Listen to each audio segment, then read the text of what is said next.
తాకట్లో ఉన్న బంగారాన్ని విడిపించి ఆ రోజున మార్కెట్ ధర కట్టి మిగిలిన డబ్బును మీకు అందిస్తుంది కొమ్మూరి గోల్డ్.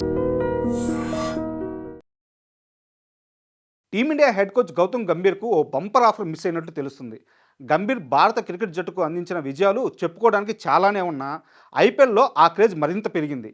ఐపీఎల్లో గంభీర్ పట్టిందల్లా బంగారమే. ఎలాంటి ఐపీఎల్ జట్టుకైనా గంభీర్ మెంటర్గా వస్తే కనీసం ప్లే ఆఫ్స్కు కన్ఫర్మ్ చేసుకోవచ్చు. ఐపీఎల్లో కోల్కతా నైట్ రైడర్స్కు 3 సార్లు ట్రోఫీ గెలవడంలో గంభీర్దే కీలక పాత్ర. కెప్టెన్గా, మెంటర్గా జట్టుకు తిరుగులేని విజయాలు అందించాడు గంభీర్. ఆ తర్వాత లక్నో సూపర్ జైంట్స్కు మెంటర్గా వెళ్ళిన గంభీర్ ఆ జట్టును ప్లే ఆఫ్స్కు చేర్చాడు. ఐపీఎల్ 2024లో కోల్కతా నైట్ రైడర్స్కు మెంటర్గా గంభీర్ ట్రోఫీ అందించడంలో కీలక పాత్ర పోషించాడు.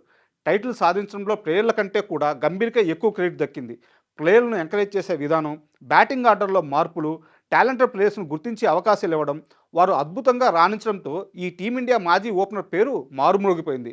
గంభీర్ ఆలోచన విధానం, జట్టును గెలిపించాలనే కసి బీసీసీని సైతం ఫిదా చేశాయి. అందుకే టీమిండియా హెడ్ కోచ్ పదవి గంభీర్ను వరించింది. ఏకంగా బీసీసీఐ గంభీర్ను మాత్రమే భారత క్రికెట్ జట్టు హెడ్ కోచ్గా ఉండాలని పట్టుబట్టి నిర్ణయించుకొని తీసుకొచ్చి ఆ ప్లేస్లో కూర్చోబెట్టింది. ఇదిలా ఉంటే ఇప్పుడు గంభీర్ సేవలను ఒక ఐపీఎల్ జట్టు వాడుకోవాలని చూస్తున్నట్టు సమాచారం. ఐపీఎల్ తొలి సీజన్లో ఛాంపియన్గా నిలిచిన రాజస్థాన్ రాయల్స్ గంభీర్కు ఇప్పుడు పెద్ద బాధ్యతలు అప్పచెప్పాలని చూస్తుంది. రాజస్థాన్ జట్టుకు సీఈఓ, మెంటర్ బాధ్యతలు అప్పగించి అన్ని అధికారాలు ఆయన చేతిలో పెట్టాలని ఆ జట్టు ప్రయత్నిస్తుంది. ఒకవేళ గంభీర్ ఈ ఆఫర్ను ఒప్పుకుంటే 2-3% వాటా ఇవ్వడానికి కూడా సిద్ధమున్నట్టు తెలుస్తుంది. ఎందుకంటే 2008 తర్వాత రాజస్థాన్ జట్టు టైటిల్ గెలవడంలో విఫలమైంది. ఇప్పటి వరకు ఆ జట్టు మరో కప్పు గెలవలేదు. 2022లో ఫైనల్కు వచ్చిన గుజరాత్ టైటాన్స్ చేతిలో ఓడిపోయింది. ఈసారి జట్టు సిబ్బందిలో భారీ మార్పులు చేయడం ఖాయంగా కనిపిస్తుంది. ఇందుకోసమే గంభీర్ను రాజస్థాన్ మెంటర్గా నియమించాలని కోరింది. అయితే గంభీర్ ఈ ఆఫర్ను తిరస్కరించినట్టు తెలుస్తుంది. జాతీయ జట్టు కోసం కోట్ల రూపాయలు వదులుకోవడానికి సిద్ధమయ్యాడు గంభీర్.